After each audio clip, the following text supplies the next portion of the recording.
Marriage जो है वो एक प्रकार का अद्वैत है, नॉन डुअलिज्म। यहाँ आपकी आइडेंटिटी खत्म नहीं होती है, ना आपकी ना आपके पति की या आपके पत्नी की आइडेंटिटी खत्म नहीं होती है। दोनों मिलके एक नई आइडेंटिटी बनाते हैं। विवाह से आप समाज का हिस्सा बनते हैं।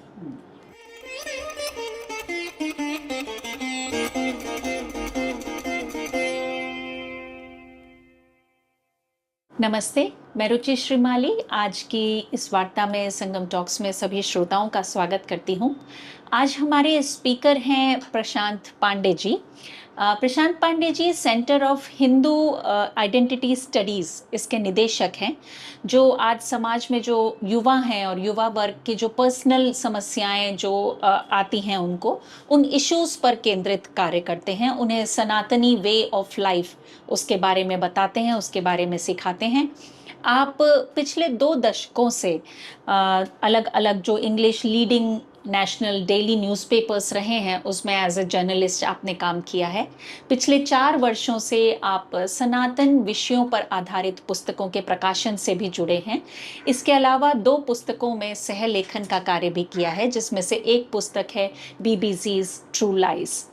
तो आज हम जो बात करने वाले हैं बड़ा ही रोचक विषय कह सकती हूँ, क्योंकि आजकल जो महिलाओं से बात करो या पुरुषों से बात करो तो एक समस्या सामने आती जा रही है कि जीवन साथी का मर्डर कर दिया, जीवन साथी को मार दिया। तो इस तरह की समस्याएं बहुत आम होने लगी हैं। तो क्या है सनातनी व्यू हमारा जो है विवाह को लेकर, वो क्या है? क्या वो आज का समाज, जो आज का युवा समाज है, वो कहता है कि वो प्रेम पर आधारित नहीं है। तो क्या ऐसा है कि सनातनी विवाह में प्रेम नहीं होता है? तो ऐसे अनेक विषय विवाह को लेकर आज समाज के मन में आते हैं।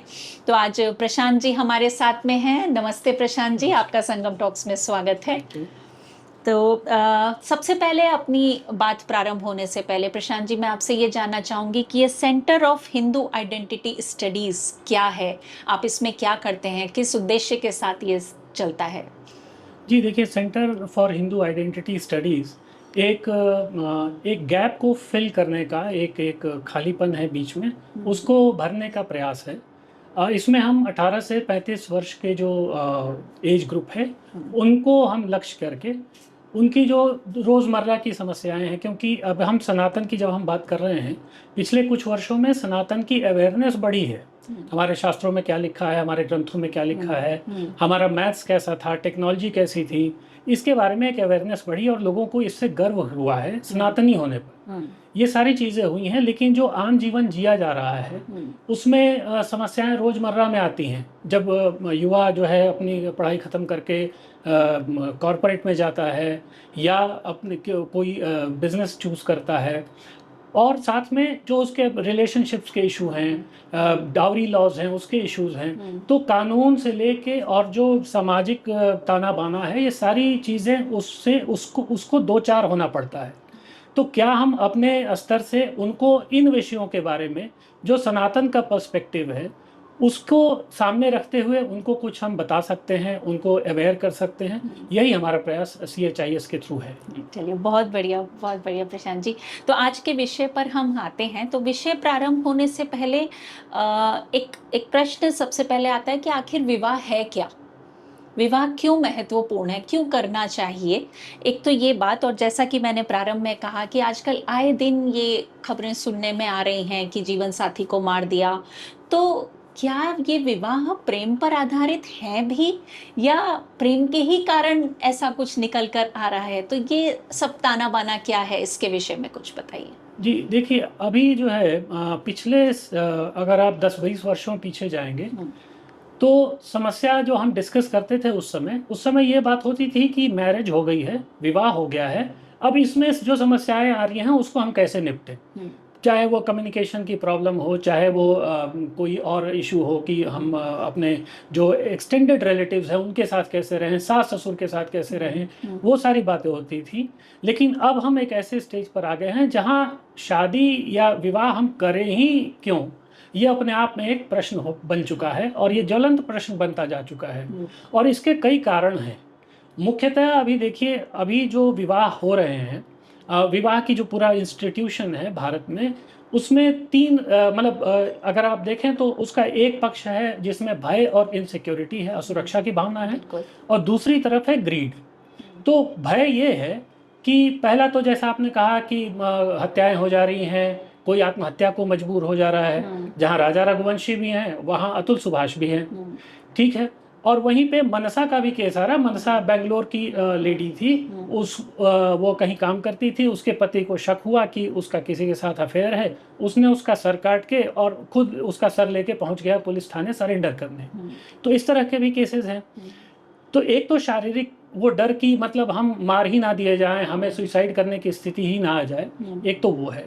दूसरा है कि कानून का जो दुरुपयोग है, चाहे वो मेनली डाउरी हरासमेंट के नाम पे, वो और जो डिवोर्स की इच्छा है, वो दोनों आपस में एक तरह से मिली हुई लगती हैं। आप अधिकतर डिवोर्स प्रोसीडिंग्स में देखेंगे कि डाउरी हरासमेंट का एक एलिगेशन, एक क्रिमिनल एफआईआर रजिस्टर्ड है।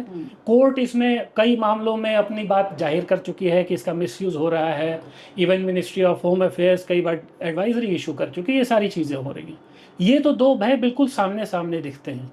लेकिन एक तीसरा भय है जिसके वजह से एक अजीब सी स्थिति बनती जा रही है, जिसमें भय दिखा दिया जा रहा है युवती और युवक को कि जब आप विवाह करेंगे तब आपके ऊपर जिम्मेदारियों का इतना बोझ हो जाएगा कि आपके जीवन में ना कोई रस रहेगा, ना इंजॉयमेंट रहेगी, ना आप किसी प्रकार के अपने लिए आपकी अपना अस्तित्व समाप्त हो जाएगा।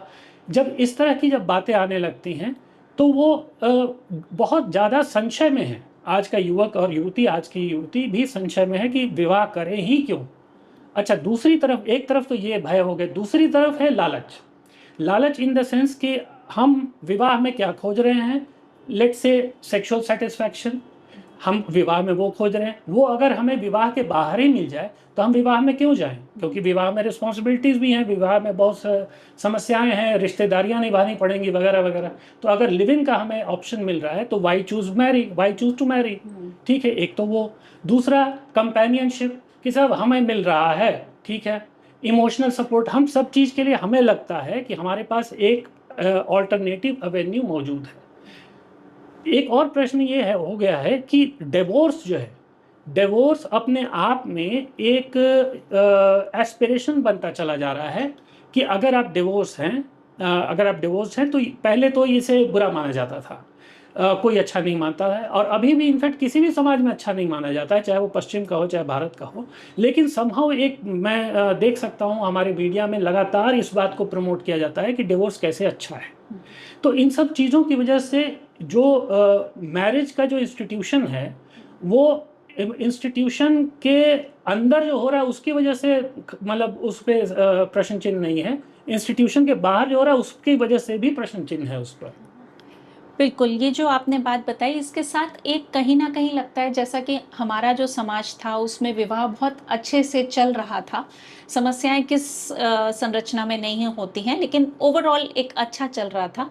ऐसे में पश्चिमी देशों का, उन्होंने विवाह की इन समस्याओं को किस तरीके से हैंडल किया, और वहीं कहीं ना कहीं बॉलीवुड का, मीडिया का जो ये एक प्रभाव जो होता है ना, फिल्मों का जो एक प्रभाव हमारे समाज पर आता है, तो क्या आपको लगता है कि वो पश्चिम का जो प्रभाव है कि उन्होंने जिस तरीके से विवाह को हैंडल किया, वो प्रभाव बॉलीवुड के फिल्मों के जरिए हमारे समाज में भी आ रहा है? कहीं लगता है क्या आपको ये? जी, देखिए, पश्चिम के प्रभाव की जब हम बात करते हैं तो इसमें इसके थोड़ा इतिहास में जाना पड़ेगा। आज का जो पश्चिम हमें दिखता है, जिसमें ऐसा लगता है कि बस लव है, फ्रीडम है, लिबरलिज्म है, एवरीथिंग इज ओपन एंडेड, दोनों ही बातें हैं। लेकिन ऐसा नहीं था। मिडिवल एरा में जब वो हम पर राज कर रहे थे, उस समय या उसके थोड़े से पहले से 200-300 वर्षों का एक ऐसा कालखंड गुजरा है जहां उन्होंने विवाह को एक ऐसा ट्रांजैक्शन बना दिया जिसमें स्त्रियों का अस्तित्व समाप्त हो गया। वहाँ पे एक लॉ ऑफ कोवर्चर उसको कहते हैं, जो ब्रिटेन का कॉमन लॉ है उसको लॉ ऑफ कोवर्चर कहते हैं। ये चला 200-300 सालों तक। और इसमें क्या होता था, ये बिब्लिकल रेफरेंस से कहते थे कि वंस यू गेट मैरिड, जब एक बार आपका विवाह हो गया तब आप यू बिकम वन फ्लैश, यानी आप एक जान हो गए, एक जिस्म हो गए। और इसमें ओवरराइडिंग रिप्रेजेंटेशन किस कौन करेगा? हस्बैंड करेगा। तो स्त्री का अस्तित्व वहाँ खत्म किया गया, ठीक है। और स्त्री का अस्तित्व इस हद तक खत्म किया गया कि अगर उसे अपनी ज़रूरत के लिए कुछ चीज़ लेनी है तो उस छोटी से छोटी चीज़ के लिए भी हस्बैंड का अप्रूवल चाहिए। मान लीजिए स्त्री को अपने श्रृंगार के लिए या नॉर्मल किसी ज़रूरत के लिए भी किसी दुकानदार ने उसको पैसे उसको सामान दे दिया और हस्बैंड ने कहा कि भाई मैंने तो इसको अप्रूव नहीं किया था, तो उस दुकानदार को पैसे ही नहीं मिलते थे। स्त्री अपने लेवल पे पैसे नहीं खर्च कर सकती थी, इतना दमन था। और इसके साथ और भी जो शारीरिक टॉर्चर करते थे, चाहे वो फिर वो विच क्राफ्ट है और भी बहुत सारी बातें हैं, वो एक अलग ही इतिहास है, बड़ा भयावह इतिहास है एक्चुअली। लेकिन वहाँ से जब वो चले फिर आते हैं एक 19वीं सेंचुरी में और एक कानून बनाते हैं कि अब स्त्री को सब चीज़ करने का हक है, प्रॉपर्टी और पैसे से रिलेटेड। वो अपने पैसा अपना धन अपने पास रखेगी, अपना किसी और के साथ कॉन्ट्रैक्ट कर सकती है, उसमें हस्बैंड का कोई रोल नहीं होगा। तो आप देखें कि पहले एक एक्सट्रीम पर गए, वो गलती थी कि स्त्री के अस्तित्व को पूरी तरह समाप्त कर दिया, और दूसरे में स्त्री को बिल्कुल स्वतंत्र, लगभग स्वतंत्र कर दिया, ओनली फॉर फॉर्मल पर्पसेस वो मैट्रिमोनी में है। ये चीज़ अब जो लव मैरिज का कॉन्सेप्ट है वो विक्टोरियन एरा से आया, क्योंकि अपेरेंटली विक्टोरिया ने किसी ऐसे व्यक्ति से शादी की जिनसे वो प्रेम करती थी। उसके पहले तक लव का कॉन्सेप्ट था नहीं। लव कॉन्सेप्ट आया और धीरे धीरे जो एक बदलाव आया पिछले 100-1 सालों में, तो लव को बहुत ज़्यादा बढ़ा चढ़ाकर दिखाया गया और वहाँ की मीडिया, वहाँ की जो फिल्में, हॉलीवुड इंडस्ट्री और इसने भी इस चीज़ को काफ़ी बढ़ाया। हमने उसी को आत्मसात किया, ठीक है, फिल्मों के जरिए और बॉलीवुड के जरिए, कि हमने दिखाया कि भाई विवाह के लिए अगर कुछ ज़रूरत है, अगर कोई चीज़ ज़रूरी है तो एकमात्र चीज़ है प्यार, उसके अतिरिक्त कुछ नहीं। बल्कि आप देखें बॉलीवुड के लिरिक्स कैसे बदले हैं कि भाई एक गाना था सरस्वती चंद्र का, लता मंगेशकर जी का, कि छोड़ दे सारी दुनिया किसी के लिए, ये मुनासिब नहीं आदमी के लिए, प्यार से भी ज़रूरी कई काम है, प्यार सब कुछ नहीं ज़िंदगी के लिए। एक तो वो था, लेकिन उसके पहले ही मुग़ल आज़म आ चुकी थी और उसने डिक्लेयर कर दिया था कि जब प्यार किया तो डरना क्या। वहाँ से स्थितियाँ आगे बढ़ रही हैं। फिर साहिर लुधियानवी लिखते हैं कि तुम अगर मुझको ना चाहो तो कोई बात नहीं, तुम किसी गैर को चाहोगी तो मुश्किल होगी। अब ये जो प्रेम का ऐसा रूप है, ये आगे चल के अगर आप 90s में देखें तो फिल्में आती हैं डर, फिल्में आती हैं बाजीगर, फिल्में आती हैं अंजाम, इस तरह की फिल्में जिसमें कि एक कोई साइलेंट लवर है, उसको इतनी हिम्मत नहीं है कि अपनी फीलिंग्स को एक्सप्रेस कर सके जिसके लिए वो महसूस कर रहा है, लेकिन उसके शादीशुदा जीवन में उसको डराना, धमकाना, उसके पति को मारने का प्रयास करना, ये सब कुछ कर सकता है। एक दूसरी फिल्म इसी तरह की थी अंजाम, उसमें भी यही। तो ये स्टॉकिंग और इस तरह की चीज़ें, और आप कुछ गूगल सर्च करके देख लीजिए, उसमें एक फिल्म आई थी बाजीगर, जिसमें कि लड़की को जानबूझ के फंसाता है क्योंकि उसको रिवेंज लेना, और उसको गिरा देता है, और अंत में फिर भी वो अच्छा बेटा है क्योंकि समहाउ उसने अपने माँ के साथ जो ये हुआ था, इनजस्टिस हुआ था, उसका उसने बदला ले लिया। जब इन सब चीज़ों को देखेंगे तो हमें लगेगा कि अच्छा ऐसा भी होता है, पर फैक्ट ये है कि ये सारी फिल्में वेस्ट से कॉपीड थी या इंस्पायर्ड थी। द केप ऑफ फियर, अ किस बिफोर डाइंग, इस तरीके की वेस्टर्न फिल्में थी। इसको इंडियनाइज अवतार में दिखाया गया कि हाँ, भारत में अगर आप ऐसी सोच रखते हैं तो अच्छी बात है, या ये कूल है। तो वहाँ से जब हम आगे आते हैं, आज हम जब OTT की बात करते हैं तो ये दौर पूरा 90s से शुरू हुआ है। तो बॉलीवुड ने प्रेम को विवाह के लिए इतना बड़ा बना दिया, और हमारे साहित्य ने भी कई जगहों पर इतना बड़ा बना दिया कि हम उस चीज़ को बिल्कुल जैसे मैथ्स में कहते हैं ना कि एक एक्सियम होता है, एक थियोरम होता है। एक्सियम प्रूवन होता है, उसको प्रूव करने की आवश्यकता नहीं होती, थियोरम को प्रूव करना पड़ता है। ये एक्सियोमेटिक हो गया कि बस प्रेम तो चाहिए ही, है ना। यहाँ से जब हम देखते हैं, अभी आज जब हम आते हैं तो ऐसी स्थिति में लगता है कि भाई अब प्रेम से आगे बात बढ़ गई है। अब बात आती है कि प्रेम तो ठीक है, वो तो हम किसी से कर लेंगे, फिर बदल भी लेंगे, सब कुछ है, कंपैटिबिलिटी का क्या करें। अभी हाल ही में अनुपम खेर जी ने कहीं कुछ इंटरव्यू में कहा कि भाई कंपैटिबिलिटी 100% है कि नहीं, ये करते करते तो तुम्हारा जीवन निकल जाएगा, क्या कर लोगे इतनी कंपैटिबिलिटी का। तो ये सारे लेकिन आज के हमारे जो युवक और युवती हैं, उनके दिमाग में ये क्वेश्चंस हैं, ये प्रश्न हैं और इसीलिए सनातन पर्सपेक्टिव क्या है इसको हमें समझने की आवश्यकता है। जी बिल्कुल। जैसे ये जो बॉलीवुड से आया, फिल्मों से जो हमारे यहाँ आया, क्या इसी तरीके से और जो मीडिया के जो तंत्र हैं, तो मीडिया से जुडिशरी में उसमें भी इम्पैक्ट आया है क्या? वहाँ से भी कुछ जी असर जी रहा जी है? बिल्कुल। देखिए, ये पूरा जो आप अगर तंत्र देखेंगे तो इसको अगर एक शब्द में डिफाइन किया जाए तो इसको ये लोग प्रोग्रेसिव कहते हैं। मैं उसको progressive with in inverted commas कहता हूँ, क्योंकि वो प्रोग्रेसिव है कहने के लिए वो एक पर्टिकुलर थॉट प्रोसेस को ही प्रमोट करते हैं। अब जैसे राजा रघुवंशी का केस हुआ, राजा रघुवंशी के केस में ये बात स्पष्ट हो गई कि जो भी आरोपित लड़की थी उसको किसी और से प्रेम था, उसका विवाह किसी और से हो गया, उसने लोगों को इकट्ठा करके अपने प्रेमी के थ्रू हायर किया किलर्स को और अपने पति को मरवा दिया। सब कुछ स्पष्ट है। अच्छा, उनकी शादी भी जो है वो उनके कम्युनिटी के हिसाब से हुई थी। उनके कम्युनिटी का एक अपना सिस्टम था, लगन वो जो पत्रिका उनकी छपती थी उसके थ्रू डिटेल्स मिलने का और बातचीत हुई, शादी हो गई, अच्छी शादी, सब कुछ इवेंट वीडियो वगैरह सब कुछ आ चुका। अब उसको भी इस एक्ट को भी डिफेंड किया जा रहा है इस नाम पे कि सोनम ने इसलिए ऐसा किया, जो उसमें आरोपित लड़की है जिसका नाम सोनम है, उसने इसलिए ऐसा किया क्योंकि हमारा जो समाज है वो इतना पैट्रियार्कल है, इतना प्रेम के विरुद्ध है कि वो अपनी बात कही नहीं पाई। अब इंटरेस्टिंग बात यह है कि उसका कहना है कि उसको डर था कि अपने प्रेम के बारे में यदि अपने पिताजी को बताएगी तो पिताजी जो हैं वो हार्ट पेशेंट हैं और उनको कुछ हो सकता है। अब कोई ये बताए कि वो तो नहीं बताया, लेकिन जब उनके सामने उनकी बेटी एज ए मर्डरर या मर्डर एक्यूज आ रही है सामने, तो फिर वो उनकी हालत क्या होगी। ठीक है, उसको भी डिफेंड कर रहे हैं। दूसरी तरफ जुडिशरी क्या कर रहा है कि हर रोज उसकी रूलिंग्स आती रह रही हैं, जैसे लिव इन रिलेशनशिप को लगभग जुडिशियली उसने मैरिज के समकक्ष लाकर खड़ा कर दिया है कि भाई उसमें मेंटेनेंस देना होगा, आपको ये माना जाएगा कि आप उसके साथ जो है as a husband and wife रह रहे हैं, आदि आदि अलग अलग सुप्रीम कोर्ट के जजमेंट्स इसमें आ रहे हैं। सुप्रीम कोर्ट ने स्वयं आर्टिकल 142 का यूज़ करके, जो उसके एक्स्ट्राऑर्डिनरी पावर्स हैं, एक डिवोर्स का एक नया ग्राउंड क्रिएट किया कि ये शादी अब चल ही नहीं सकती, ये पूरी तरह टूट चुकी, इसमें कुछ नहीं कर सकते, इसलिए डिवोर्स हो जाए।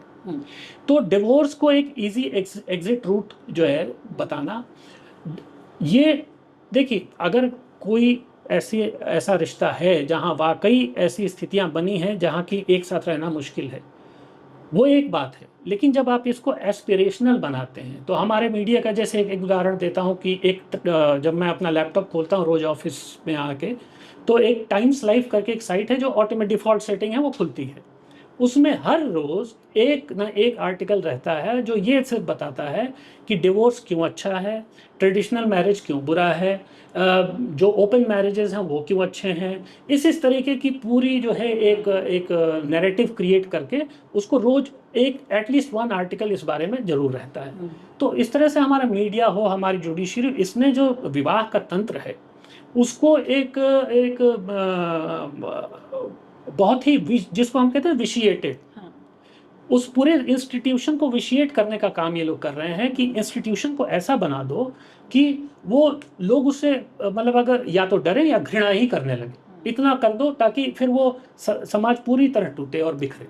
जी, तो एक तरीके से परिवार व्यवस्था जो है वो बिखर जाए, वो टूट जाए, इसके कारण से वो एक ऐसा एक सिस्टम बनता जा रहा है। जी बिल्कुल। और आप देखें नए नए टर्म रोज इजाद हो रहे हैं। अभी हाल ही में एक टर्म को मुझे पता चला, मैन कीपिंग। मैंने कहा मैन कीपिंग सुनने में तो बड़ा डॉग कीपिंग जैसा लग रहा है। और मैन कीपिंग का अर्थ ये है कि आदमी आया घर पे, उसको कुछ फ्रस्ट्रेशन है, जो भी है, बॉस के साथ कुछ झगड़ा हुआ, रास्ते में कुछ हुआ, ट्रैफिक है, ये उसने कुछ झल्ला के कह दिया और आप उसको सुन के बर्दाश्त कर रहे हैं, तो आप मैन कीपिंग कर रहे हैं। जो कि ऐसा नहीं है, ये दोनों तरफ से होता है भाई, उनकी भी अपनी फ्रस्ट्रेशंस होती हैं, एक दूसरे से नोकझोंक चलती रहती है। लेकिन जब आप इसको कोई जार्गन बना देते हैं, प्रेम की ही बात है तो प्रेम में देखिए आजकल, पहले एक होता था कोर्टशिप, फिर मैरिज, अब होता है courtship, situationship, relationship, this ship that ship, पता नहीं कितने कितने शिप हैं, और हर रोज जहाज बदलना है ना। तो ये इस तरीके से मैरिज के इंस्टीट्यूशन को विशिएट किया जा रहा है जी। तो हमने जो अभी पश्चिमी सभ्यता का क्या असर रहा वो सब हमने देखा, तो ऐसे में एक आता है कि भारतीय दृष्टिकोण, हमारा सनातन दृष्टिकोण जो था वो विवाह को कैसे देखता था, विवाह क्या था। तो जितना मैंने पढ़ा है, मैं समझी हूँ, तो एक आजकल होड़ है कि समानता है, इक्वालिटी, कि जो पति है और जो पत्नी है उसके बीच में इक्वालिटी की होड़ होती है। जबकि मैं अगर सोचूं तो वो पूरक हैं एक दूसरे के, they are complementary, they are not equal. Equal नहीं हो सकते, दोनों के अलग अलग क्वालिटीज़ हैं, दोनों की अलग अलग, हम हमेशा ऊपर नीचे की क्यों सोचते हैं, they are complementary to each other. तो भारतीय दृष्टिकोण विवाह को लेकर क्या है वो आप बताइए, सनातन दृष्टिकोण क्या है। जी, आपने जो ये प्रश्न पूछा और इसके पहले जो प्रश्न था उसको मैं लिंक करता हूँ। हाँ जी। पश्चिमी सोच में जो ये इक्वालिटी और ऊपर नीचे की समस्या है ना, कि कौन ऊपर रहेगा, who will be the overriding one, जैसा मैंने बताया कि आपने एक समय पे उसके स्त्री के अस्तित्व को समाप्त कर दिया।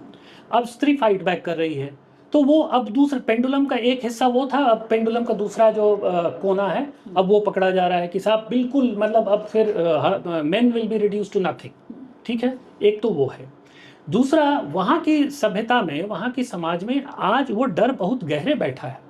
आज अगर आप ये कह दें कि नहीं साहब मेन को भी कुछ राइट्स दे दो, तो उनको डर, सबसे बड़ा जो डर है, जो ट्रस्ट डेफिसिट है एक तरीके का, कि कहीं ऐसा ना हो कि वही टॉर्चर वाले दिन वापस आ जाए।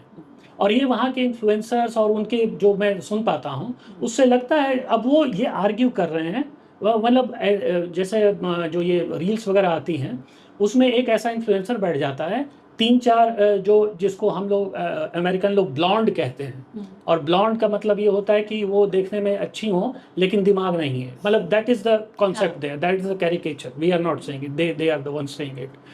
वो ये कहते हैं, अब वो बैठ जाते हैं, वो कहते हैं कि इसमें ये फ्रीडम होना चाहिए, शादी में हम क्यों जिम्मेदारी लगाएं ये वो। तो वो कहते हैं जी इससे बढ़िया तो मेरी माँ थी, कम से कम 8-10 बच्चे तो पैदा करती थी।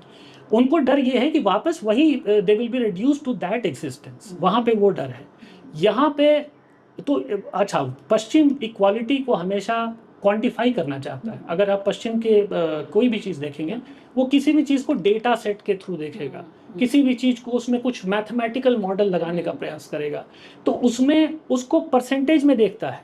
अब उसकी कंपनी के ही लॉस देख लीजिए, मतलब एक वैसे कह रहा हूँ मैं कि जो 51% स्टेक होल्ड करेगा वो उस कंपनी का ओनर हो जाएगा या मेजॉरिटी स्टेक होल्डर हो जाएगा, उसी की चलेगी, 49% वाले की नहीं चलेगी। तो इक्वालिटी वहाँ पे एक क्वांटिफाइबल टर्म है उनके हिसाब से, और मैरिज में भी वो यही खोजते हैं। लेकिन जब हम सनातन पे आते हैं तो यहाँ समझ बहुत गहरी है, और गहरी क्या, बल्कि मैं कहूँगा बहुत सिंपल और बहुत बेसिक जो मानव मन है उसके अनुसार उसको गढ़ा गया है। और इसमें यदि आप देखें, हम लोग जो है बात करने में वो एक अलग ही विषय हो जाता है कि मनु ने क्या कहा नहीं कहा स्त्रियों को लेके, वो बड़ा चलता है कि पैट्रियार्की है, वो सारी चीज़ें लगभग ध्वस्त हो चुकी हैं, लेकिन उसको अभी हम छोड़ देते हैं। मनु ने, और ये मैं एक पुस्तक है विशुद्ध मनुस्मृति जो डॉक्टर सुरेंद्र कुमार जी की है, जिसको उन्होंने बड़े शोध के साथ उस मनुस्मृति को रखा है, और जिसमें जो श्लोक उस जो प्रक्षिप्त हैं, इंटरपोलेशंस हैं, उनको उन्होंने पॉइंट आउट किया कि ये इंटरपोलेशन है, और उसका बड़ा लॉजिकल ये दिया है, लॉजिकल एक्सप्लेनेशन दिया है कि क्यों है, भाषा का, प्रसंग का, आदि। तो मनु जो है वो 8 प्रकार के विवाहों की बात करते हैं। ब्रह्म विवाह, दैव विवाह, आर्ष विवाह, प्रजापात्य विवाह, आसुर विवाह, गंधर्व विवाह, राक्षस विवाह, पिशाच विवाह, ये टोटल 8 है। इसमें जो पहले 4 हैं, ब्रह्म विवाह से लेकर प्रजापात्य तक, ये ठीक माने गए हैं, और जो नीचे के 4 हैं वो ठीक नहीं माने गए हैं। मनु कमांडमेंट नहीं दे रहे हैं, मनु ये नहीं कह रहे हैं कि यही करो यही सही है बाकी सब गलत है। मनु कह रहे हैं इस प्रकार से विवाह होते हैं, यानी उस समय भी समाज में इस तरह की चीज़ें होती थी, लेकिन अच्छा कौन है, श्रेयस्कर कौन है, तो ये ऊपर के 4। ब्रह्म विवाह जो बेस्ट है, उसमें गुरु, माता पिता, लड़का लड़की सबका कंसेंट है, लड़का और लड़की दोनों एजुकेटेड हैं, ट्रेंड हैं, ठीक है। उनको जब अब लड़का अपना एजुकेशन ख़त्म करता है उनको कहा जाता है कि अब तुम आओ, प्रॉपर सेरेमनी में यज्ञ आदि होते हैं, और उनको कहा जाता है कि अब तुम हस्बैंड एंड वाइफ हुए, पति और पत्नी हुए, और अब तुम आगे इस जिम्मेदारी को आगे बढ़ाओ। अब समस्या ये है कि जिम्मेदारी जैसे ही हम कहते हैं तो आजकल के जो पूरा परिवेश है उसमें लोगों को डर लगने लगता है। उनको लगता है कि जिम्मेदारी का मतलब तो वही नहीं कि 20 घंटे काम करने पड़ेंगे और बर्तन ही धोना पड़ेगा और कपड़े ही धोने पड़ेंगे आदि आदि, ये सारी चीज़ें चलती हैं। लेकिन मनु जो कह रहे हैं, और जो जिस निर्वहन की बात हो रही है, जिस जिम्मेदारी, जिस उत्तरदायित्व को निभाने की बात हो रही है, वो ऐसा है कि उसी में हमारे लिए विवाह क्या मायने रखता है ना, वो उसी में निहित है। वो है कि पहला है कि आप वेल्थ जनरेशन करेंगे। जब आप गृहस्थ जीवन में आ गए तो आप वेल्थ जनरेशन करेंगे। वेल्थ जनरेशन का मतलब ये नहीं कि सिर्फ आप अपना पैसा कमाएंगे और अपने लिए जो है अपना एक्सपेंशन करते जाएंगे। वेल्थ हमेशा यहाँ पे समाज के लिए माना गया है। और सीधी सी बात है, अगर आप किसी भी इकोनॉमिस्ट को पूछें कि इकोनॉमिक एक्टिविटी जितनी बढ़ेगी, जितना लेन देन होगा, जितना कोई काम करेगा, जितना कोई क्या कहते हैं बिजनेस करेगा, इकोनॉमिक एक्टिविटी जितनी बढ़ेगी, उस खेती करेगा, उससे वेल्थ जनरेशन होता है। अगर किसी कुछ मान लीजिए 5 लोगों के पास धन इकट्ठा हो गया, आगे के 20 लोगों के पास धन इकट्ठा नहीं है, धन है ही नहीं, अब वो कुछ अगर बना भी रहे हैं तो खरीद नहीं सकते। तो इस तरीके से है कि भाई इकोनॉमिक एक्टिविटी आप शुरू करिए, गृहस्थ में रहिए। और जो एक बड़ा पॉपुलर दोहा है कि साईं इतना दीजिए जामे कुटुंब समाए, मैं भी भूखा ना रहूं, साधु न भूखा जाए। तो मतलब अर्थ ये है कि आप इतना जनरेट करें कि वो सोसाइटी के लिए भी यूजफुल हो और आपके लिए भी परिपूर्ण करने वाला हो। तो इसी तरीके से फिर दैव है, अर्श है, प्रजापात्य है, इसमें अलग अलग तरीके से, बल्कि प्रजापात्य तक आते आते ये बात आती है कि इसमें गाय बैल के जोड़े लेके शादी करनी चाहिए। लेकिन मनु कहते हैं कि कोई भी कैश ट्रांजैक्शन नहीं होना चाहिए। वो कई बार कहते हैं, मतलब शुरू में भी और बाद में भी। फिर जैसे चैप्टर 334 में, यानी 3 और श्लोक 34 में वो कहते हैं कि गृहस्थ आश्रम ठीक उसी तरीके से जैसे वायु, कि बिना वायु के आप काम नहीं कर सकते। ये सबसे बड़ा आश्रम है, ये सबसे बड़ा धर्म है। ठीक है, धर्म को आप संभालने वाला गृहस्थ है, क्योंकि अगर सन्यासी है वो तो अपने सन्यास में है, उसको खाना कौन देगा, इकोनॉमिक एक्टिविटी कौन चलाएगा, राज्य को कर कौन देगा। तो इसलिए गृहस्थ आश्रम अपने आप में बहुत जो है बड़ा और बहुत इम्पॉर्टेंट आश्रम है, जो हमारी सनातन पद्धति के अनुसार। अब आते हैं आसुर विवाह और गंधर्व विवाह पे। अब आज की डेट में आप देखेंगे कि शुरू से लेकर अंत तक, मतलब बच्चा थोड़ा सा बड़ा हो जाता है, उसके बाद से उसके साथ मजाक शुरू हो जाता है कि बेटा लव मैरिज करोगे कि अरेंज मैरिज करोगे, लव मैरिज करोगे कि अरेंज मैरिज करोगे। और उसका उत्तर हो सकता है बदलता चला जाए जैसे जैसे वो बड़ा हो रहा है या बड़ी हो रही हो। हमारा जो ये मनु के क्लासिफिकेशन है उसके अनुसार यदि हम देखें तो ये दोनों काफ़ी क्लोज आते हैं आसुर विवाह और गंधर्व विवाह। आसुर विवाह में क्या होता है, जो छठवां या पांचवां नंबर मान लीजिए, तो आसुर विवाह में क्या होता है कि लड़का लड़की के कंसेंट की बात नहीं होती है। लड़की के पिता देखते हैं कि हाँ ये वर हमारे अनुकूल हो सकता है, हमारी बेटी के अनुकूल, उसको कुछ पैसा दे देते हैं, उसको कुछ धन धान्य दे देते हैं, आभूषण दे देते हैं, वॉटेवर, और फिर वो शादी कर देते हैं। ये बहुत हद तक आजकल जो हमारी शादियां हो रही हैं डावरी लेके या गिफ्ट के नाम पे, इस तरीके से। और दूसरा है फिर उसके बाद गंधर्व विवाह। गंधर्व विवाह को भी मनु ने अच्छा नहीं माना है। और गंधर्व विवाह में जो है लड़का लड़की मिले, उनको एक दूसरे से कुछ अट्रैक्शन हुआ, सेक्सुअल अट्रैक्शन हुआ, या एक दूसरे से प्रेम भी करने लगे, लेकिन उसमें परिवार के जो वो है परिवार का इन्वॉल्वमेंट नहीं है, परिवार के कंसेंट की आवश्यकता नहीं है, वो कर सकते हैं। कामसूत्र में भी इसके बारे में बात की गई है, लेकिन कामसूत्र में इसको कंडीशनली अप्रूव किया गया है। और उनका ये कहना है कि जो अच्छे लड़के लड़कियां हैं उनकी तो शादियां हो जाती हैं, ठीक है, उनकी शादियां हो जाती हैं उनके परिवार पर। लेकिन अगर कोई ऐसा लड़का या लड़की है जिसकी किसी कारण शादी नहीं हो पा रही है, मे भी पेरेंट्स नहीं है या पेरेंट्स हैं तो वो चिंता नहीं कर रहे हैं, तो अगर ऐसे में अगर कोई लड़की भी है, कुलीन घर की भी है, तो अगर उसके पेरेंट्स नहीं कर रहे हैं तो उसको जो है अधिकार है कि भाई अपने लिए कोई लड़का चुने और समय से विवाह कर ले। ठीक है। तो आज का जो लव और अरेंज्ड का जो डिबेट है, हम मनु को देखें, मनु के हिसाब से तो हम 5वें 6वें नंबर पर हैं। अब इससे नीचे तो स्थिति अगर गई तो समझिए कि मतलब वहाँ तो फिर विनाशी होना है, क्योंकि राक्षस विवाह जो है उसमें बच्ची के घर में अटैक करके उसके परिवार को मार के किडनैप करके शादियाँ की जाती हैं। और पिशाच विवाह इज नथिंग बट रेप, क्योंकि उसमें साफ कहा गया है कि लड़की अपने को डिफेंड करने की स्थिति में नहीं है, वो सोई हुई है या किसी वजह से वो किसी इंटॉक्सिकेशन में है। अगर ऐसे में विवाह किया जाए तो वो पिशाच विवाह है, जो कि बिल्कुल ही निषिद्ध एक तरीके से है। तो अब आज हम जब बात करते हैं तो ये हमारे जो एल्डरली जनरेशन है उसको भी समझना पड़ेगा कि झगड़ा इस बात का नहीं है कि आप लव मैरिज करेंगे या डावरी लेकर करेंगे। कुछ इसको अलग प्रकार से समझना पड़ेगा, इसको एक बड़े पैमाने पर बड़े कैनवस पर देखना होगा। जो हमारी डिबेट बहुत छोटी हो गई, बहुत नैरो हो गई है, उसको ब्रॉडन करना पड़ेगा, तब शायद चीज़ें फिर बदलना शुरू। तो विवाह की प्रारंभिक 4 स्थितियों में तो हम हैं ही नहीं। हमारी तो शुरुआती 5वें से हो रही है और हम उसमें बात तो अगर हम नहीं संभले तो नीचे जाएंगे और बल्कि धीरे धीरे हो रहा है, स्थिति बिगड़ जहाँ कुछ विधर्मी लोग जहाँ मजबूत हो गए हैं वहाँ इस तरह के घटनाएं लगातार हो रही हैं। आप पाकिस्तान बांग्लादेश देख लीजिए। बिल्कुल। तो आज ये जो स्थिति सारी विवाह की स्थिति है हमारे यहाँ पर भारत में, जो इसका मूल कारण क्या रहा है, कैसे हम वहाँ से यहाँ आते चले गए, तो वो क्या लगता है आपको? देखिए, इसमें एक बहुत ही इम्पॉर्टेंट रोल, बहुत ही महत्वपूर्ण भूमिका रही है इंडिविजुअलिज्म के फिलॉसफी की, व्यक्तिवाद। अब व्यक्तिवाद ने क्या किया है, उसने पहले तो 3 प्रकार के वो क्रिएट कर दिए हैं। पहला है ऑल फॉर मी, सब कुछ मेरे लिए, ठीक है। जो भी व्यवस्थाएं हैं, जो भी सरकार है, पुलिस है, कानून है, परिवार है, माँ है, बाप है, भाई है, बहन है, जो भी है सब मेरे लिए है at all given times. Me for none, ये दूसरा प्रिंसिपल है कि मैं किसी के लिए नहीं। जहाँ पे वो बात आ जाएगी तो कहेंगे माई लाइफ माई रूल, है ना, मैं किसी के लिए नहीं, मी फॉर नन। और तीसरा है कि if you don't give me I will cry victim.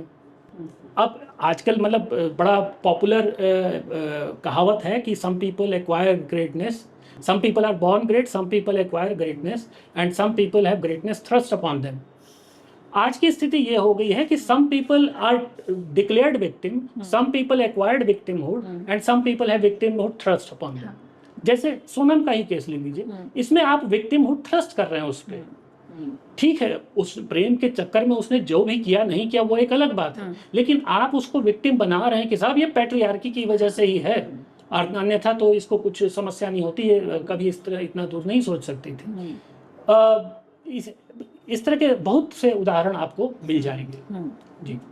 ये तो 3 बातें हो। अब इसमें क्या है कि इंडिविजुअलिज्म जो है, हम आमतौर पर झगड़ा करते हैं लेफ्ट विंग का, राइट विंग का, ठीक है, कि आप लेफ्टिस्ट सोच के हैं, आप राइटिस्ट सोच के हैं, वो लिबरल, वो सब फिलॉसफी, उसी का झगड़ा चलता रहता है। लेकिन फैक्ट ये है कि इंडिविजुअलिज्म, कैपिटलिज्म और कम्युनिज्म दोनों को ही पसंद आता है और उनके अपने अपने कारण हैं। इंडिविजुअलिज्म कैपिटलिज्म को इसलिए पसंद आता है क्योंकि उससे उनका माल अधिक बिकता है। सीधी सी बात है, 2 लोग एक साथ रह रहे हैं, शेयर कर रहे हैं काफ़ी सारी चीज़ें, जैसे ही वो अलग हुए तो वहाँ पे आके वही सारी चीज़ें उनको वहाँ भी चाहिए, तो एक की जगह 2 सेटअप हो गया, 2 जगह उनके माल बिकने लगे। एक तो ये कम्युनिज्म क्यों पसंद करता है, क्यों कम्युनिज्म को चाहिए कि हमारा जो अभी का समाज है, करेंट जनरेशन, वो अपनी जड़ों से जितना उखड़ के रहे, जितना कट के रहे, पूरा। आप देखिए बहुत से लोग जो कि कम्युनिस्ट थे और धीरे धीरे जब समझ बढ़ी तो आज वो भारतीय सनातन संस्कृति की बात कर रहे हैं। उन लोगों को, जब वो लोग युवा थे तो उनको वो आंदोलन की चटनी दी गई कि साहब आप बहुत बड़ा आंदोलन होगा और सरकार को हटा दिया जाएगा और सब जगह जो है समता हो जाएगी, बहुत सिस्टम बहुत ख़राब है। वो सिस्टम को यूज़ करते थे और आपको कल्चर से काटते थे। आपको कल्चर से इसलिए काटते थे कि कल्चरल रूट आपका डीप होगा तो आप जल्दी, आपका मानस पटल हिलेगा नहीं, आपको लगे सुन लेंगे आप, लेकिन कुछ रहेगा जो आपको रोक लेगा।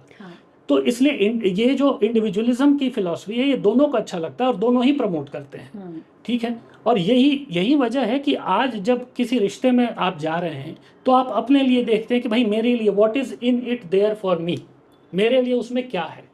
और इसी वजह से ये समस्या होती है, क्योंकि मैरिज इंडिविजुअलिज्म का फंक्शन नहीं है, मैरिज समाज में एंट्री पाने का तरीका है।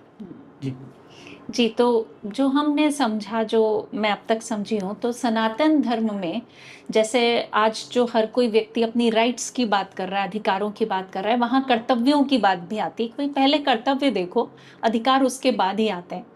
तो क्या सनातन धर्म हमेशा कर्तव्यों के ही पीछे रहता है? क्या प्रेम का कोई भी स्थान नहीं है विवाह में? प्रेम के स्थान से पहले मैं इसको जरा सा क्लियर कर दूं।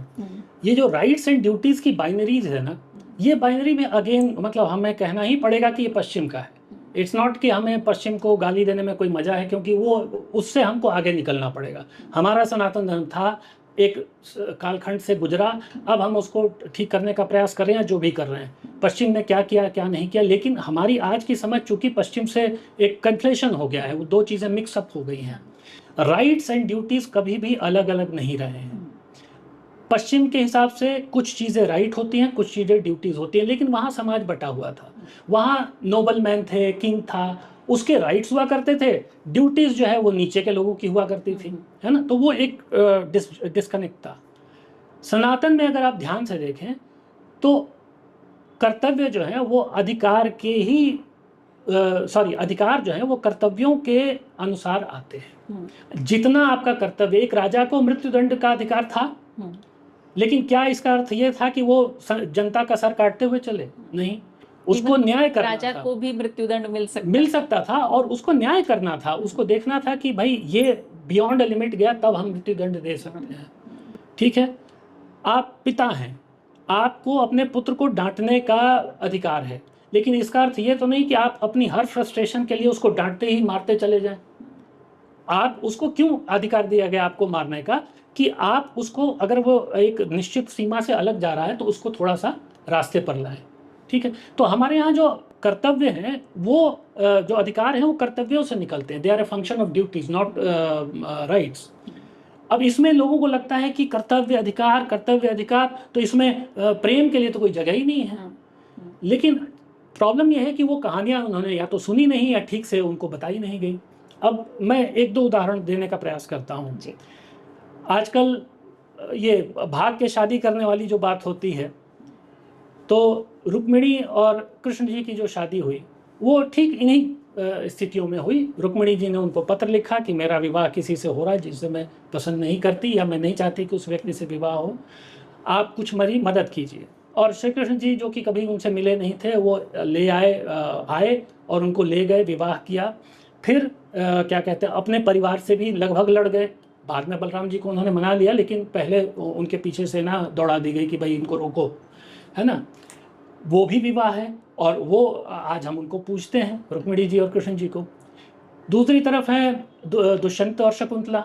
अब दुष्यंत और शकुंतला की जो पॉपुलर स्टोरी है वो ये है कि दुष्यंत आए, शकुंतला से उनको प्रेम हो गया, उन्होंने विवाह कर लिया, फिर वो भूल गए, और फिर वो अंगूठी दी थी तो अंगूठी के वजह से तालाब में गिरी और मछली ने खा लिया। फिर वो उनको किसी तरह अंगूठी पहुंची और वो क्या कहते हैं, उनको याद आया और उन्होंने आके उसको एक्सेप्ट कर लिया। बट ऐसा महाभारत में जो कहानी है, यही कहानी वो बिल्कुल अलग ढंग की है। महाभारत में जब दुष्यंत चले जाते हैं तो पहले तो शकुंतला डरती हैं कि कर्ण ऋषि जिनके आश्रम में वो रहती थी और जो उनके गार्डियन थे वो ये बात से नाराज होंगे कि इन्होंने गंधर्व विवाह किया।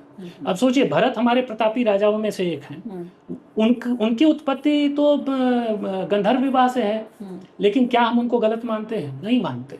उसकी एक्सेप्टेंस है, और क्यों है वो थोड़ा सा मैं बता दूं आधे मिनट में। कि जब एक निश्चित समय बीत गया और तब भी दुष्यंत नहीं आए तो कर्ण ऋषि ने शकुंतला को अपने शिष्यों के साथ भेजा उनको कि जाइए, और वो गई अपने पुत्र के साथ। भरत हो चुके थे, तो पुत्र के साथ जब गई और राज्यसभा में दुष्यंत थे, तो दुष्यंत ने पूछा कि तुम कौन हो? उन्होंने कहा मैं आपकी पत्नी हूँ, ये आपका पुत्र है। उन्होंने मानने से साफ इनकार कर दिया। तो शकुंतला ने बहुत सारे तर्क दिए कि पति कौन है, पत्नी कौन है, आप कैसे नहीं मानेंगे इसको, और बहुत बार कहा, लेकिन दुष्यंत जो है वो मानते नहीं थे। नहीं मान रहे थे। तो अंत में शकुंतला ने कहा कि आप ये मत सोचिए कि आपके नहीं मानने की वजह से मेरा जीवन खत्म हो जाएगा या ऐसा कुछ, ठीक है, मैं जा रही हूँ। तब आकाशवाणी हुई कि नहीं, ये यही आपकी पत्नी है और ये आपका पुत्र है। तब सारे सभासदों ने उसको स्वीकार कर लिया, राजा ने भी स्वीकार कर लिया। लेकिन कहानी यहाँ ख़त्म नहीं हुई। फिर दुष्यंत ने माफ़ी मांगी शकुंतला से कि मुझे माफ़ कर दो, मैंने तुम्हें इस तरह के कड़वे वचन कहे, लेकिन मैं राजा हूँ, I had to be above suspicion, मुझे संदेह के ऊपर होना चाहिए, तभी हमारा जो राज्य है वो ठीक से चलेगा, क्योंकि कल को कोई और भी आ सकता है, वो भी क्लेम करेगा कि मैं आपकी पत्नी हूँ, ये आपका पुत्र है, तो फिर प्रॉब्लम होगी। तो शकुंतला ने भी उनकी इस मजबूरी को समझा और उनको माफ़ किया। सावित्री सत्यवान की कथा है। अब सावित्री सत्यवान को ऐसा नेगेटिव कैरेक्टराइज किया गया हमारी फिल्मों में कि वो एकदम से उसका डायलॉग आता था कि मैं कोई सती सावित्री नहीं हूँ, जबकि हम जानते हैं कि वो कितनी पावरफुल थी कि यमराज से जीवन ले आना वापस, using her intellect, using her wit and using her perseverance, अपनी बुद्धि, अपना विवेक और अपना जीवट यूज करके वो ले आई, एक जो मृत व्यक्ति है उसको वापस जिंदा कराया। और जब उनका विवाह हुआ, उनको पता था कि इसकी आयु कम है, लेकिन फिर भी उन्होंने उसको चूज किया क्योंकि वो आदमी अच्छा था, है ना। तो ये बहुत सारी चीज़ें हैं। ये इस तरह की कथाएं हमें अधिक से अधिक अपने युवाओं को बताना पड़ेगा, ताकि उनको समझ में आए कि जो ये लव क्या है, वो उसका एक अलग रूप जो है उनको दिखे। जी। और एक बात यहीं पे और ऐड करूंगी कि जितने भी उदाहरण जो आजकल जो कहानियां हम लव अफेयर की जो देखते हैं, वो सारे बस विवाह तक के ही होते हैं, विवाह के पश्चात क्या हुआ वो नहीं बताते।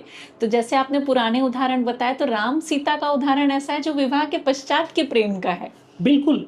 ये आप देखें कि लोगों को ये लगता है, असल में यहाँ भी थोड़ी सी भ्रांति है। एक पॉपुलर कल्चर में ये बात है कि राम जी की जब शादी होने वाली थी, यानी कि जब वो धनुष टूटा, तो कहीं उन्होंने देख लिया एक दूसरे को और it was love at first sight. लेकिन आप वाल्मीकि रामायण पढ़ेंगे तो वाल्मीकि रामायण में बहुत स्पष्ट लिखा हुआ है कि राम जी गए, वहाँ कोई स्वयंवर नहीं था, राम जी गए, दशरथ जी ने कहा, जनक जी ने कहा कि इस धनुष पे प्रत्यंचा चढ़ा सकते हो क्या? उन्होंने चढ़ाया, तो चढ़ाने को तो चढ़ा ही दिया, वो खींचा तो टूट गया। तब उन्हें समझ में आ गया, क्योंकि उन्होंने ये कह रखा था कि सीता से उसी का विवाह होगा जो ये धनुष पर प्रत्यंचा चढ़ा देगा। तो जनक जी कहते हैं कि राम, मैं अपनी पुत्री का विवाह तुमसे करूंगा। तो राम जी क्या जवाब देते हैं? राम जी कहते हैं कि मैं अपने पिता के अधीन हूँ, आप पहले उनसे परमिशन लेके आइए, वो अगर हाँ कहेंगे तब हम मानेंगे। इसीलिए राम जी की शादी उस धनुष टूटने के 8 दिन बाद हुई। 4 दिन लगा उनके संदेशवाहकों को जाने में, उपहार और सेना लाव लश्कर सब गया अयोध्या। फिर दशरथ जी को जब पता चला कि भाई जनक जी की पुत्री से शादी होने की बात है, तो एकदम से खुश हो गए। उधर से फिर वो अपना लेके आए, तो 4 दिन उसमें लगा, तो टोटल 8 दिन लगे, तब जाके विवाह हुआ। और उसके बाद अक्सर, चूंकि हम लोग उसको संक्षेप में कहानियाँ सुनते हैं शायद इस वजह से कि लोगों को लगता है कि वो आए और फिर युवराज घोषित किया गया, फिर कैकेयी ने वर मांग लिया, वनवास हो गया। ऐसा नहीं है, लगभग 10 वर्ष उन्होंने बिताए। और इस टाइम में राम जी ने अपने को दशरथ जी के जो एलिजिबल उत्तराधिकारी कहते हैं, उसके उस रूप में खुद को इस्टेब्लिश किया। वो उनकी सेवा करते थे, उनके राजकाज से जो जुड़े कार्य थे वो करते थे, और साथ में वो सीता जी के साथ जाते थे, विहार करते थे। संगीत के वो खुद संगीत विशारद थे, उनको सब वाद्य यंत्र पता था, गायन पता था, उनके साथ विहार करते थे, नृत्य सुनते थे, देखते थे, गीत सुनते थे। तो उनके साथ एक लंबा समय बिताया, और इसीलिए जब वनवास का समय आया तब उनको वो कन्वे करने में कोई समस्या नहीं आई कि भाई मैं वन जा रहा हूँ। और ऐसा लगता है, आप उनके अगर आप डिस्कशन सुनेंगे, जब वनवास का उन्होंने निर्णय ले लिया, तो ऐसा लग रहा है कि वो उनके मन में ये नहीं है कि अरे तुमने ऐसे कैसे कर दिया।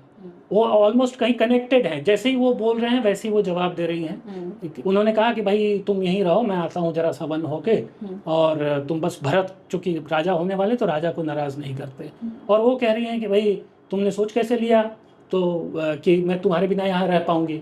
तो कहते हैं कि नहीं, वहाँ कष्ट होगा, हिंसक पशु हैं, जानवर हैं, कांटे हैं, राक्षस हैं। तो सीता जी कहती हैं कि आपके साथ रहूंगी तो वन में भी ऐसा लगेगा जैसे मैं पिता के घर पे हूँ। इतना कंफर्ट लेवल था, एक दूसरे में इतना इन्वेस्टमेंट था, तब जाके वो रिलेशन उतना चला, राइट। तो ऐसा नहीं है कि विवाह के बाद प्रेम खत्म हो जाएगा, ऐसा नहीं है कि अलग अलग तरीके के विवाह हमारे यहाँ नहीं हुए, उनको मान्यता दी गई, लेकिन तात्पर्य यह है कि आप किसी चीज़ को करके भाग नहीं सकते।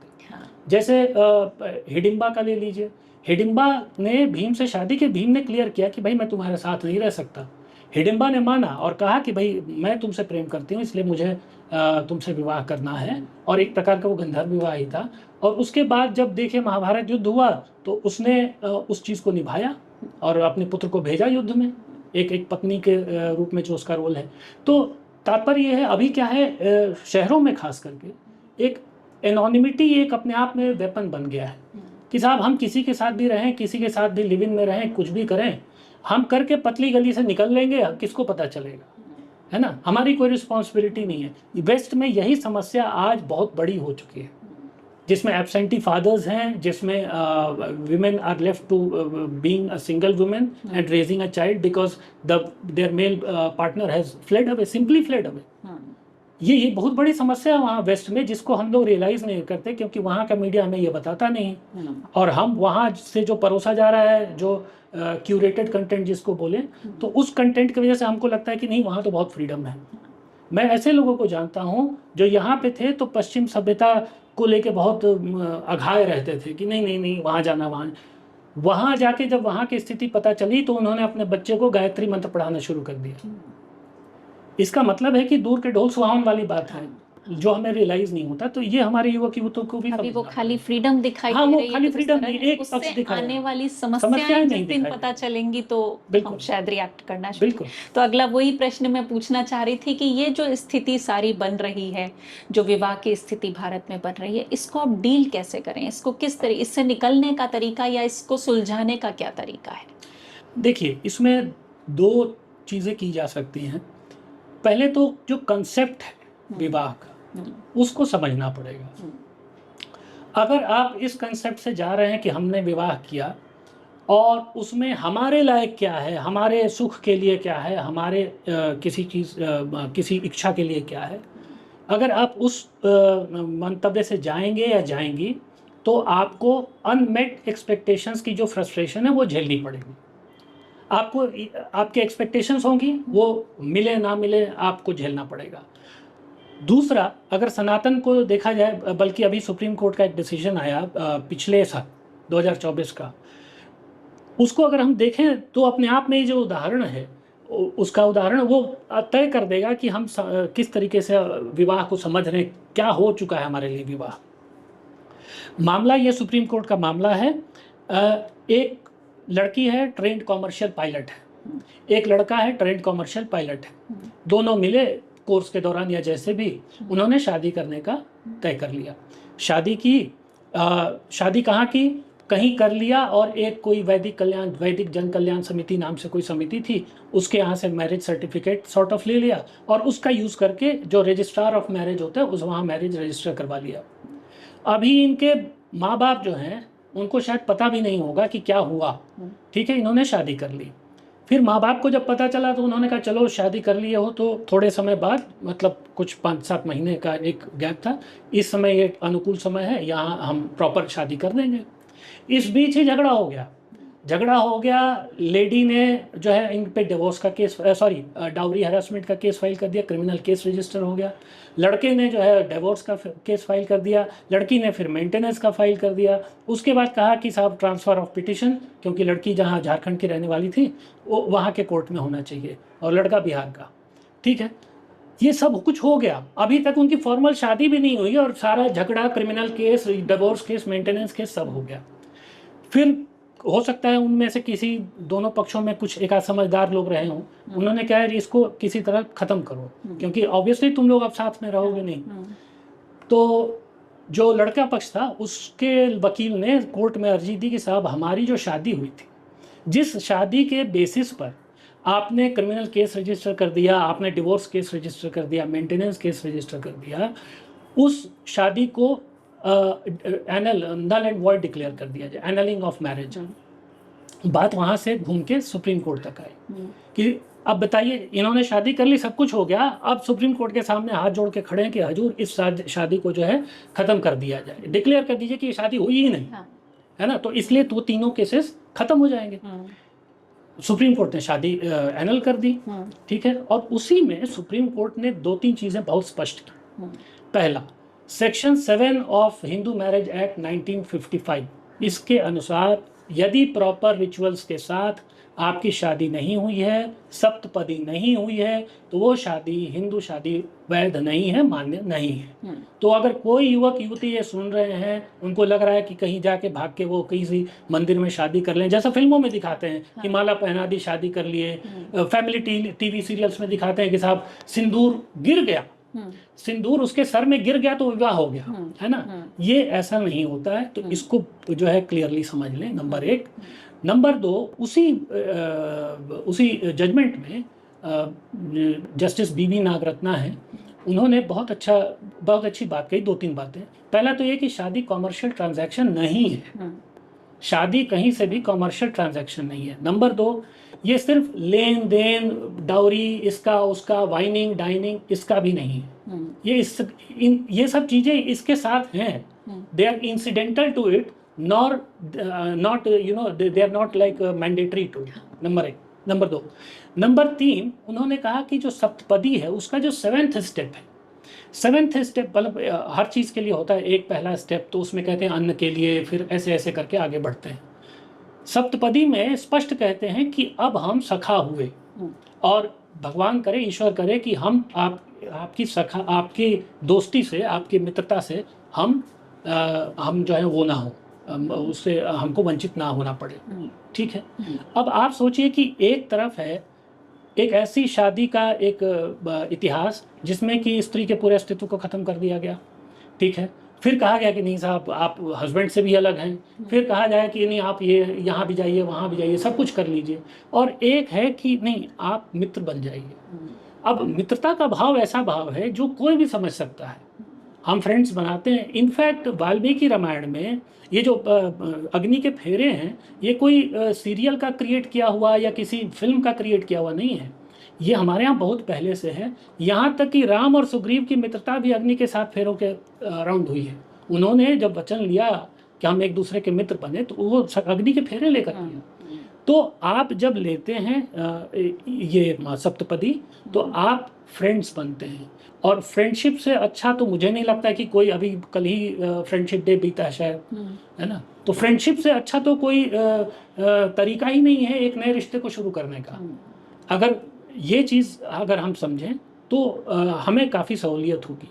और दूसरा एक छोटी सी चीज़ और है कि जो हमारी एल्डरली जनरेशन है, जो अब अपने लड़कियों की शादियां करने की सोच रहे हैं, वो भी सोचें एक बार कि जो हम कर रहे हैं, करते आए हैं, जिसको हम परंपरा समझ रहे हैं, कहीं ऐसा तो नहीं कि बीच में कहीं कुछ गड़बड़ हुई है।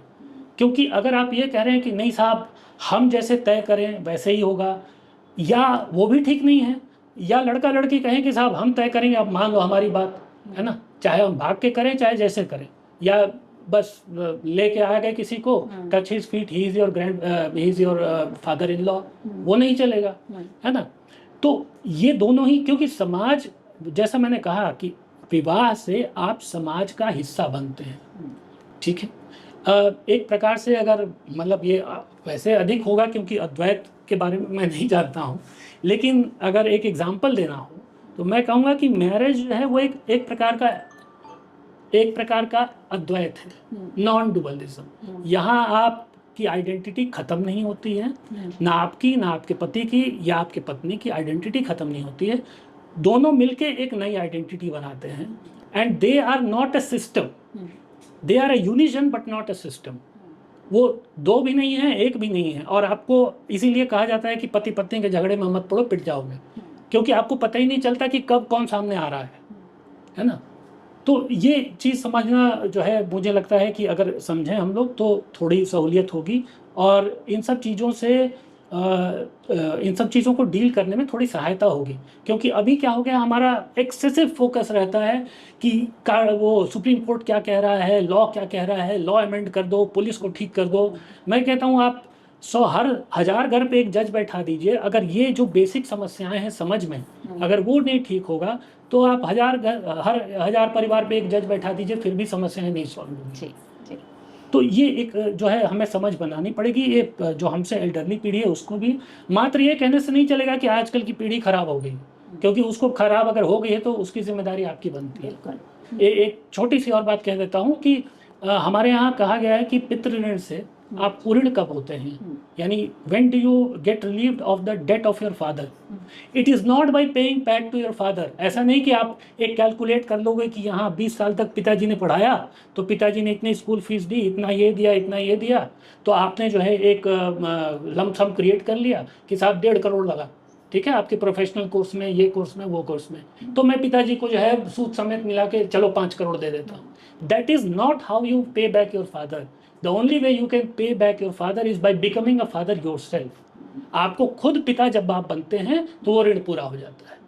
दैट इज, तो ये जो वंश वृद्धि की बात है, अब देखिए TFR की आजकल खूब बात होती है, टोटल फर्टिलिटी रेट हमारे यहाँ कम हो रहा है, 2.1 जो मिनिमम होना चाहिए उससे कम हो चुका है। तो आज हम सोच रहे हैं कि भाई शादी कब करें कब करें। तो पहले होता था कि भाई नौकरी कर लो तब करना, अब होता था कि अच्छा नौकरी थोड़ा सा स्ट्रांग हो जाए तब करेंगे, फिर होता है कि नहीं करियर सेटल कर लें, ठीक है। अब करते करते करते वो, अब ये जो गैप क्रिएट हो रहा है ये आगे चल के जो आज हम डेमोग्राफिक डिविडेंड पे इतना उछल रहे हैं, यही हमें धड़ाम से नीचे गिराएगा, यही धड़ाम से नीचे गिराएगा, क्योंकि एक पूरी जनरेशन बड़ी हो जाएगी, वो वर्क फोर्स से बाहर चली जाएगी, नीचे की जो जनरेशन है वो अभी तैयार ही नहीं रहेगी। तो आपको जो वंश वृद्धि की बात की जा रही है, इट इज़ नॉट पैट्रियार्की। वंश वृद्धि की बात जो है आप सोसाइटी के भले के लिए भी कर रहे हैं, you are adding to the society. तो ये जो सारी चीज़ें हैं इनको एनकैप्सुलेट करके हमको समझना पड़ेगा, और इसी प्रकार से जब तक हम समझ अपने यंगस्टर्स और अपने एल्डरली जनरेशन को नहीं करेंगे तो ये समस्याएं विकराल होती चली जाएंगी। प्रशांत जी, कहीं कहीं लगता है कि इन सब समस्याओं से निपटने के लिए हम बार बार जुडिशरी की तरफ देखते हैं। क्या कम्युनिटी लेवल पे, समाज के लेवल पे भी कहीं एक पकड़, एक कुछ होना चाहिए कि वहाँ पे ये सीख, ये समझ, क्योंकि हमारे जो सोच है, सनातन दृष्टिकोण जो है वो तो बहुत सुंदर है कि आप सखा हैं, सखा की तरह साथ में जीवन बिताइए, कोई ऊपर नहीं है, कोई नीचे नहीं है, फिर भी ये बातें आ रही हैं। तो क्या समाज के लेवल पे, कम्युनिटी लेवल पे इसका निपटारा कहना चाहिए कि क्या वो नहीं होना चाहिए? देखिए, कम्युनिटी की हालत अभी बहुत खराब है, उसकी साइकी बहुत कमज़ोर हो चुकी है, इसमें कोई दो राय नहीं है। बोलने में थोड़ा अतिशयोक्ति लगेगा, लेकिन हम कहीं ना कहीं एक ड्रिफ्टर कम्युनिटी बन गए हैं। हम रिएक्टिव तो हो जाते हैं, किसी ने सनातन के ऊपर कुछ कह दिया तो हम जो है वो लाठी डंडा लेके खड़े हो जाएंगे, और सोशल मीडिया पे ट्विटर वीर बहुत हैं, अपना चलता रहता है वो सब ज़रूरी है, वो एक नैरेटिव को काउंटर करना ज़रूरी है। लेकिन ये कम्युनिटी को प्रश्न खुद से करना पड़ेगा कि भाई आप कब अपनी जिम्मेदारी लेंगे, आप कब बड़े होंगे। क्योंकि कम्युनिटी ने एक एस्केप खोज लिया है, कुछ भी हुआ फलाने ने नहीं किया, सरकार ने नहीं किया, हमारा संविधान जो है अंग्रेज़ों ने कर दिया, हमारा एजुकेशन सिस्टम मैकॉले ने ख़राब कर दिया। भाई सब कर दिया, ठीक है, अब मैकॉले तो चला गया, मैकॉले के बच्चे भी चले गए, ठीक है, कुछ अपने चमचे छोड़ गए पोस्ट इंडिपेंडेंस। लेकिन अब तो मतलब मैं कहूँगा कि जो अवेयरनेस पिछले कुछ समय में बनी है उसमें निद्रा तो टूट गई है लेकिन तंद्रा नहीं टूटी है।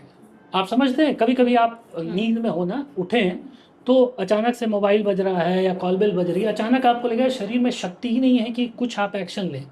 आपको लग रहा है कि कॉल उठाना चाहिए लेकिन हाथ में उतनी शक्ति फील नहीं होगी। उस फेज में आया हूँ कि अवेयरनेस आ गई है, हमें मालूम है कि शास्त्र हमारे थे बहुत अच्छे थे, हमें मालूम है कि जो मैथ्स है, टेक्नोलॉजी है, क्या नहीं है, सब कुछ है, लेकिन आज के संदर्भ में उसको हम कैसे लाएं, ये एक बहुत मतलब यक्ष प्रश्न बना हुआ है। तो इसमें कम्युनिटी को सोचना पड़ेगा। अब कैसे सोचेंगे, इसके बारे में भी बैठ के सोच लीजिए अगर नहीं समझ में आ रहा है, क्योंकि ये बात सही है। आप अगर मैं जाऊं किसी को कहूं, किसी भी XYZ समाज को कि भाई आप इस पे सोचिए, तो एकदम से वो निरुत्तर हो जाएंगे, वो समझ नहीं पाएंगे कि सोचिए मतलब हमें क्या करना चाहिए, हम क्या कर सकते हैं, हमारे हाथ में तो कुछ है नहीं, मतलब हमारे बच्चे भी हमारे हाथ में नहीं है। हमारा कानून भी हमारे हाथ में नहीं है, हमारे जुडिशरी भी हमारे हाथ में नहीं है। तो भैया अगर आपके हाथ में कुछ भी नहीं है तो आप हैं क्यों? मतलब ये ऐसी चीज़ है जो कि थोड़ा सा उनको समझना पड़ेगा।